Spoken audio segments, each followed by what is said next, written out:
Hi guys, welcome back to another video. इस video में हम जानेंगे 19 नवंबर के लिए हमारे लिए इंट्राडे लेवल्स क्या है। उससे पहले हम देखेंगे कि आज की तारीख जो मंडे था 18 नवंबर, वहाँ पे क्या हुआ हमारे ज्ञान लेवल्स पे।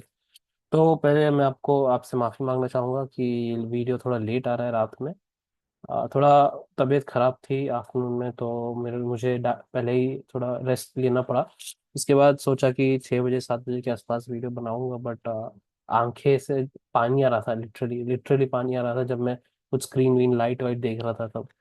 सर्दी का मौसम है तो है होगा सबको ही, तो आप सब भी सेफ रहिएगा। राइट। तो अब यहाँ पे हम देखेंगे इंट्राडे लेवल्स में क्या हुआ मंडे के दिन। ये जो हमारा इम्पोर्टेंट लेवल था, वाइब्रेशन लेवल 23,422, ये कैसे निकला हमारे पास इम्पोर्टेंट लेवल? तो हमारे पास क्या तीन लेवल थे, तीन चार लेवल थे मार्केट में, है ना।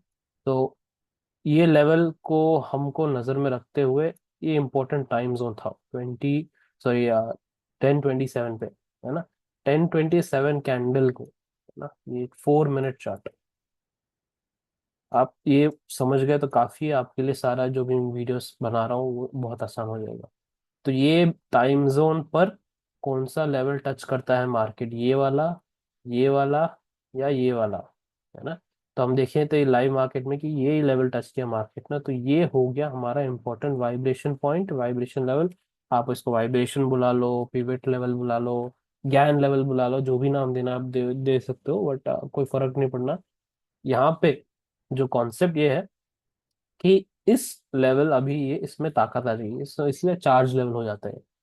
यहां से हम डिसाइड करेंगे कि हम शॉर्ट सेटअप ले सकते हैं या बुलिश सेटअप ले सकते हैं बेस्ड ऑन प्राइस एक्शन, है ना। तो इस पॉइंट से मार्केट गिरा 80 पॉइंट्स, तो एक अच्छा स्कैल्प हो गया 80 पॉइंट्स। इस लेवल तक आता तो बहुत अच्छी बात है, सुपर ब्रिलियंट। बट ये 80 पॉइंट्स तक गिर गया, तो 80 पॉइंट्स से टर्न होने से पहले ही कहीं इसके आसपास मैंने कहा था कि आपको ट्रेल करना पड़ेगा, एसएल ट्रेल करना पड़ेगा, या फिर एसएल को कॉस्ट टू कॉस्ट पे शिफ्ट करना सीखना पड़ेगा। क्योंकि पहली बात, ये पूरा का पूरा स्ट्रक्चर जो था, ये एक कमजोर स्ट्रक्चर था, गिरावट कमजोर थी, है ना। पीपल लाइक लोगों को लगता है कि ये बहुत तेजी से गिरा, पर ये है आपका वेव 5 का ड्रॉप। एक कोई छोटा सा वेव 5 का ड्रॉप था जो एक डंप सेटअप में आया है मार्केट में। यही मैंने वही टेलीग्राम ग्रुप में हमने लाइव मार्केट में मैंने यही बोला था कि ये लग रहा है मेरे को डंप सेटअप है और पंप आना पेंडिंग है। तो इसके बाद घूमा मार्केट ऊपर की तरफ पूरा, ऑलमोस्ट 78% से ज्यादा इसने पूरा डंप का रिकवर कर लिया। कोई बात नहीं, ये एक वेव 5 में आता है, ये हमको पहले से ही पता है, और हमने कैसे जाना वो मैं डिस्कस करूंगा स्ट्रक्चर पार्ट में। बट अभी आप देख सकते हैं कि अब ये 80 पॉइंट गिरा मार्केट, है ना। तो ऊपर की तरफ एक बार देख लेता हूँ कितना गया, ऊपर की तरफ 140 पॉइंट्स। तो इस लेवल से ऊपर 140 पॉइंट्स, तो मैं वो ये वाला ऊपर वाला 140 पॉइंट्स नहीं गिन रहा हूँ, क्योंकि प्रैक्टिकली सोचें तो मैक्सिमम लोग सिर्फ ये वाला सोचेंगे, ये वाला मूव का देखेंगे। तो 80 पॉइंट्स काफी है स्कैल्प के लिए। मैं आपको समझाऊंगा कि क्यों पिछले हफ्ते आ, हर रोज हमको 100 से 150 पॉइंट का एटलीस्ट मूव मिल रहा था, 100 to 150 पॉइंट्स का मूव मिल रहा था डेली। बट आज हम क्यों खुश है कि 80 पॉइंट्स मिल गया, है ना। 80 पॉइंट्स भी मिल गया तो हमारे लिए काफी है। क्यों बता रहा हूँ, ये एक समझा दूंगा आपको। और दूसरा, ये वाला जो मूव था अपसाइड, ये थोड़ा एक्सपीरियंस के बाद ही लोग पकड़ सकते हैं। ये जब उनको इमोशनली, है ना, इमोशनली अटैच नहीं रहेंगे पोजीशन के साथ कि यही नीचे वाला ही देखना है, नीचे की तरफ ही देखना है। तो यहाँ पे आपको चेंज करना है कि नहीं, ये हो गया बुलिश, हो गया मार्केट इसके ऊपर टिक रहा है, तो मुझे बुलिश सॉरी यहाँ पे बेरिश का सेटअप हो गया। अब यह मार्केट इसके ऊपर टिकना चालू कर दिया है, तो मुझे बुलिश का सोचना पड़ेगा। ये स्विच जो होता है ना, बेरिश से बुलिश, ये लोग नहीं कर पाते अचानक से लाइव मार्केट में, ये नहीं कर पाते लोग। या फिर डरते हैं कि अच्छा कि हम पैसे गंवा देंगे या स्टॉप लॉस हिट हो जाएगा, ऐसे ऐसे सोचते हैं लोग। तो कोई बात नहीं, ये एक लर्निंग प्रोसेस है। तो एडवांस लेवल में आपको समझ में आ जाएगा जब आप प्रैक्टिस करते हैं ना, जितना प्रैक्टिस करेंगे आप, तो आपको समझ में आ जाएगी हाँ भाई यहाँ से अब ऊपर टिक रहा है तो मैं ऊपर की तरफ सोचूंगा अभी। और ऑब्वियसली मैंने यही वार्न किया था कि एक पंप आ सकता है मार्केट में, जिसको लाइव मार्केट में समझ आ गया, तो उसको समझ आ गया कि हमको ऊपर की तरफ ही देखना है मार्केट अब। तो एनीवे, डिस्कस करते हैं पहले अगले दिन के लेवल से पहले हम डिस्कस करेंगे हो क्या रहा है मार्केट में। मैंने वीकली एनालिसिस में वीकेंड में यही बताया था कि आपको कि जब मार्केट ऐसे तेजी से नीचे गिरता है एक वेव थ्री में, हम मोस्टली एक वेव फोर का वेट करते हैं। वेव फोर एक साइडवेज मार्केट हो सकता है या फिर एक पुल बैक दे सकता है मार्केट ऐसे, या तो ये हो गया आपका wave four. Okay, wave four consolidation या फिर पुल बैक एक दे सकता है। तो हम यही चीज हम देख रहे थे मार्केट में कल की वीकली एनालिसिस में यही बताया था कि ये जो मूव है, अगर ये यहाँ से नीचे गिरता है तो कहाँ तक जा सकता है। हमारे पास एक 23,330 लेवल था, तो मार्केट ने 23,350 लेवल तक ही आया अभी तक, यहीं से घूम गया, कोई दिक्कत नहीं है। यहाँ से घूमने के बाद हमको, पहले से ही मैंने कहा था आपको, जब मार्केट घूमेगा ऊपर की तरफ आपको 38 to 50% जोन मार्क कर देना है ना। जब आप ये जोन मार्क कर देंगे तो आपको समझ में आ जाएगा कि ये जोन के जब तक नीचे है मार्केट, ये जो भी होगा यहाँ पे, साइडवेज जाए या फिर एक पुल बैक आए मार्केट में, जब तक ये जोन के नीचे है मार्केट, ये एक सेल ऑन राइज हो गया, क्योंकि एक लास्ट डाउन मूव आएगा वेव फाइव का, जब तक मार्केट इस 38 to 50% जोन के नीचे है। आपने कैसे ड्रॉ किया ये 30%, 50%, 38 to 50% जोन लेवल हो गया आपका मोस्ट रीसेंट स्विंग लो। ये जो अचानक से करेक्शन स्टार्ट हुआ मार्केट में, इसके लो से लेके 24 to 42 लेवल तक आपने क्या किया, यहाँ पे एक फिबोनाची का रिट्रेसमेंट ड्रॉ कर दिया, है ना, खींच दिया रिट्रेसमेंट। और यहाँ पे 38% से लेके 50% तक आपका जोन जो है, वो अगर ये रैली में करेक्शन में अब ये क्रॉस नहीं करता है और वापस यहाँ से घूमता है तो ये आपका वेव फोर हो गया। एंड नीचे की तरफ लास्ट एक वेव फाइव आएगा नीचे, लास्ट सिंगल लास्ट ड्रॉप, उसके बाद मार्केट ऊपर की तरफ घूम जाएगा, है ना। तो देखने वाली बात यह है कि ये हफ्ते में होगा कंप्लीट ये वेव फोर, क्योंकि क्या होता है कभी वेव फोर बहुत टाइम लगाता है वेव फाइव आने से पहले, है ना। तो यहाँ पे पूरा आ, सारे जो है रिटेलर्स पैसा गंवाते हैं क्योंकि उनको बॉटम फिशिंग करना होता है ना। तो रिटेलर्स जब पैसे गंवाते हैं तो एक ही बंदा जीतता है, जो बड़े खिलाड़ी होते हैं वही जीतते हैं। और उनको पता है ये स्टेज होता है डिस्ट्रीब्यूशन स्टेज, उससे पहले उसके बाद एक फेक डाउन मूव आता है जो वेव फाइव होता है, मार्केट उसके बाद वापस ऊपर की तरफ घूम जाएगा। पर अभी फिलहाल जो भी डिस्कस कर रहा हूँ मैं सब कुछ आपके एलियट वेव मास्टर कोर्स में है। तो आपके लेवल्स, आपका आपके वेव फोर के जो पैटर्न्स आ सकते हैं, यहाँ पे एक साइडवेज पैटर्न हो गया, ये एबीसी फ्लैट हो गया, आपका ट्रायंगल हो जाएगा, है ना। तो मैं आपको ये नहीं सिखा रहा हूँ कि ट्रेड कैसे करना है, मैं आपको दिखा रहा हूँ ये जो हम एनालिसिस कर रहे हैं वेव एनालिसिस, वो कैसे सोचा जा सकता है मार्केट में। तो अब आपको समझ में आ गया कि मार्केट एक करेक्शन स्टेट में चल रहा है। जो एडवांस कॉन्सेप्ट के मेंबर्स हैं, आप वहाँ पे वेव फोर जानने के लिए, कोई भी वेव फोर, हमारे पास एक इंडिकेटर है कंफर्मेशन के लिए, तो वो इंडिकेटर लगाए 5 मिनट चार्ट पे और 15 मिनट चार्ट पे। वहां पे आप देख सकते हैं कि ये कंफर्मेशन हो रहा है, हमको वहां से मिल रहा है कि ये वेव फोर कंफर्मेशन, आइडेंटिफिकेशन नहीं, कंफर्मेशन। तो कंफर्मेशन मिल रहा है कि ये वेव फोर है, तो आप अगला प्लान कर सकते हैं वेव फाइव ड्रॉप के लिए, है ना। तो आपको पहले कंफर्मेशन चाहिए इसमें। तो हाँ, जो मैं पब्लिक वीडियो बना रहा हूँ वहां पे मैं आपको समझा रहा हूँ कि ये वेव 3.4 हो सकता है या फोर्थ वेव। बट अब अगर आप एडवांस में जाएंगे कॉन्सेप्ट में, आपको समझ में आ जाएगा कि इन दोनों में से एक चीज पक्का होगा। कौन सा होगा वो आपको एडवांस कॉन्सेप्ट्स के दौरान आपको समझ में आ जाएगा। ऑलराइट। तो अभी फिलहाल अगर कंफ्यूजन में है आप तो आप चिंता मत कीजिए, बस इतना ही समझ में आए, आपको समझना पड़ेगा कि यहाँ पे एक कंसोलिडेशन चल रहा है मार्केट में, करेक्शन चल रहा है फिलहाल। जब तक कोई अचानक से सपोज कल अच्छी न्यूज आती है और मार्केट यहीं गैप अप खुलता है तो ये बात अलग हो गई, तब हम स्ट्रक्चर चेंज के शिफ्ट होने का वेट करेंगे। मेरे हिसाब से अभी तक ये कंप्लीट नहीं हुआ है डाउन मूव।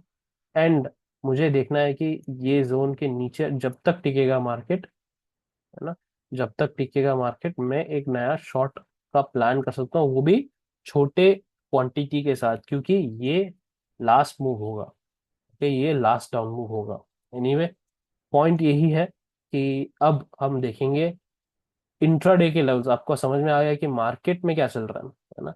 इसलिए मैंने कहा था पिछले हफ्ते जब हम देख रहे थे ट्रेंडिंग डाउन मूव, हमको दिन के डेली इंट्राडे लेवल्स और टाइम से 100 नहीं तो 150 पॉइंट्स मिल रहा था, क्योंकि मार्केट का खुद का फेज पूरा चल रहा था ट्रेंडिंग। अब मार्केट थोड़ा साइडवेज में जा रहा है, तो इसलिए उसकी उम्मीद करना, है ना, कि डेली हमको 200 पॉइंट, 150 पॉइंट, सपोज फ्राइडे को हमको 300 पॉइंट मिला इंट्राडे के लेवल से। बट मैंने क्या किया, आपको ये समझाया कि सिर्फ आप ये देखिए एक लेवल से दूसरे लेवल तक, एक ज्ञान लेवल से दूसरे ज्ञान लेवल तक जाते हुए, बस उतना ही एक सेफ प्लेयर के लिए।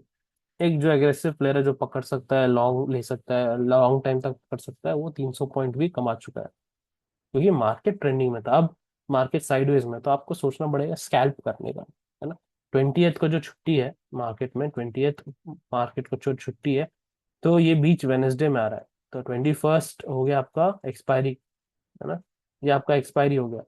तो ये एक दिन शुड एक्सपायरी से एक एक दिन पहले छुट्टी है, तो ऑब्वियसली ऑप्शन बाइंग तो बहुत ही मुश्किल हो जाएगा यहाँ पर, ऑप्शन बाइंग तो बहुत ही मुश्किल हो जाएगा। उसके ऊपर से मार्केट थोड़ा करेक्टिव स्टेट में जा रहा है, करेक्टिव स्टेट में जा रहा है मार्केट, तो ये अच्छा है, बहुत अच्छा मार्केट एक ऑप्शन सेलर के लिए। ऑलराइट, अभी के लिए अगले दिन जो है 19 नवंबर के लिए हम देखेंगे लेवल्स। 19 नवंबर में फर्स्ट आप नोट कर लीजिए इंपॉर्टेंट टाइम जोन, 9:39 AM और 11:11 AM। ये 4 मिनट का चार्ट है, इसलिए थोड़ा अलग लग रहा है आपको टाइम्स। ओके, तो 9:39 का कैंडल और 11:11 का कैंडल इंपॉर्टेंट रहेगा। वहां पे क्या देखना है, 9:39 और 11:11 को क्या देखना है, आपको ये देखना है कि मार्केट कौन से प्राइस लेवल को टच करता है। So important price level note कीजिए। First is 24, sorry 23,449। सो 23,449 हो गया पहला। फिर 23,528 हो गया दूसरा। और तीसरा हो गया 23,370, है ना। सो ये तीन लेवल में 9:39 को, है ना, 9:39 को मार्केट, क्योंकि 9:39 पहला टाइम जोन आता है, तो मार्केट कौन सा लेवल टच कर रहा है ना। तो ये आप नोट कीजिए कि दोनों टाइम जोन फर्स्ट हाफ में ही है, दोनों टाइम जोन दिन के फर्स्ट हाफ में ही है। तो कौन सा लेवल टच कर रहा है मार्केट, वो लेवल हो जाएगा आपका वाइब्रेशन। ओके, वो लेवल आपका वाइब्रेशन हो जाएगा पूरे दिन के लिए। एंड आप देखेंगे वहां से आपको बुलिश सेटअप लेना है या बेरिश, जैसे आज के दिन हुआ था ना। तो बुलिश सेटअप लेना है, bearish, based on the price action वहां पे। बहुत ही सिंपल कॉन्सेप्ट है, कोई दिक्कत नहीं। अब मैं आपको पूछ रहा हूँ, अगर अचानक से गैप अप हो जाता है मार्केट इन लेवल के ऊपर, या फिर गैप डाउन हो जाता है इन सारे लेवल के नीचे, है ना, तब क्या करेंगे आप। तब मैं आपको लाइव टेलीग्राम में बता दूंगा कि कौन सा लेवल इंपॉर्टेंट है, कौन सा लेवल पे आपको ध्यान देना है। लाइव मार्केट में बता दूंगा, वो भी टेलीग्राम ग्रुप में, तो आप वहां पे जुड़ जाइए if you are interested to learn this time and price method. Alright, तो बस इतना ही देखना है आपको कल, और वहां से आपको सिंपल कॉन्सेप्ट समझ में आ जाएगी कि दिन का क्या करना है आपको। अभी जो एलियट वेव पढ़ रहे हैं, जिसने जिसने एलियट वेव मास्टर कोर्स पढ़ा है, यूट्यूब पर ही है, आपको आसानी से समझ में आएगा कि ये सब लेवल्स के बाद भी आप क्या देख रहे हैं, एक स्ट्रक्चर मार्केट में, एक ए बी पैटर्न और सी पैटर्न देख रहे हैं मार्केट में, है ना। तो आपको वैसे ही आप अपना टारगेट्स और आपका स्ट्रक्चर के एंट्री लेवल ये सब आप देख सकते हैं। सपोज मार्केट कल ये टाइम पास कर रहा है यहाँ पे ऐसे मार्केट, और मार्केट यहाँ पे आके टच करता है ना, ये वाला टाइम जोन या फिर ये वाला टाइम जोन, फिर यहाँ से घूमता है, तो आपको पता है कि ये वाला लेवल इंपॉर्टेंस हो जाएगा, ये वाला हमारा टारगेट बन जाएगा, और ये अपना एंट्री बन जाएगा। वैसे ही अगर मार्केट कल नीचे गिर के ऐसे आ जाता है वापस, है ना, इस टाइम जोन पे यहाँ पे आ जाता है, तो आपको समझ में आ जाएगा कि ये इस टाइम जोन से ऊपर ये वाला ऊपर लेवल है और ये वाला नीचे। तो एक सवाल पूछ सकते हैं आप, सर अगर मार्केट पहले वाले टाइम जोन में एक लेवल टच करता है और दूसरे वाले टाइम जोन में दूसरा लेवल टच करता है, तो ये वाला जर्नी जो है, ये एक सिंपल ट्रेड हो सकता है, और इसके बाद 11 के बाद जो भी लेवल टच करेगा ये दूसरा वाइब्रेशन लेवल हो जाएगा, दूसरा वाइब्रेशन लेवल हो जाएगा। और यहाँ से ऊपर जाएगा तो बुलिश सेटअप, यहाँ से जाएगा तो बेरिश सेटअप, है ना। तो दो टाइम जोन्स हैं और लेवल्स वही हैं, वही चेंज नहीं हुए, लेवल्स वही वहीं के वहीं है। तो जो टच होगा, सपोज पहले टाइम जोन में कोई लेवल टच नहीं हुआ तो दूसरे टाइम जोन में देखिए। ओके, पहले टाइम जोन में कुछ टच नहीं हुआ तो दूसरे टाइम जोन में देखिए क्या टच हो रहा है। सिंपल। तो बस आज के लिए इतना ही गाइस। अगले वीडियोस में थोड़ा जल्दी डालना चालू करूंगा, जैसे पिछले हफ्ते डाला था। आज थोड़ा बीमार था तो नहीं कर पाया। तो anyway, thank you guys, keep supporting this channel. जो मेन चैनल में जो वीडियोस आ रहे हैं वो थोड़े बड़े होंगे और डीप थोड़ा कॉन्सेप्ट्स होंगे उसमें। अभी इस चैनल में सिर्फ इंट्राडे और डेली एनालिसिस, डेली सपोर्ट। एक भाई ने पूछा था डेली एनालिसिस वीडियो डालिएगा, तो उसी के अ, आधार पर मैं ये सब कर रहा हूँ। तो आपके पास कोई फीडबैक हो तो डेफिनेटली डालिएगा कमेंट्स में, आपको क्या पढ़ना है हिंदी में। तो मेरा जो व्यूज़ है मार्केट में वो सबके तरह नहीं है, थोड़ा अलग है, क्योंकि मैं थोड़ा से डिफरेंट तरीके से देखता हूँ मार्केट को। तो वैसे ही आपको किसी कॉन्सेप्ट के डाउट है या फिर जितना मेरे को आता है मैं आपके लिए एक वीडियो बना के डेफिनेटली डाल दूंगा। प्लीज़ आपका फीडबैक डालिए और आप ये बताइए कि आपको सीखना क्या है। Alright, thank you guys, I will see you, दूसरे वीडियो में मिलते हैं। Till then take care.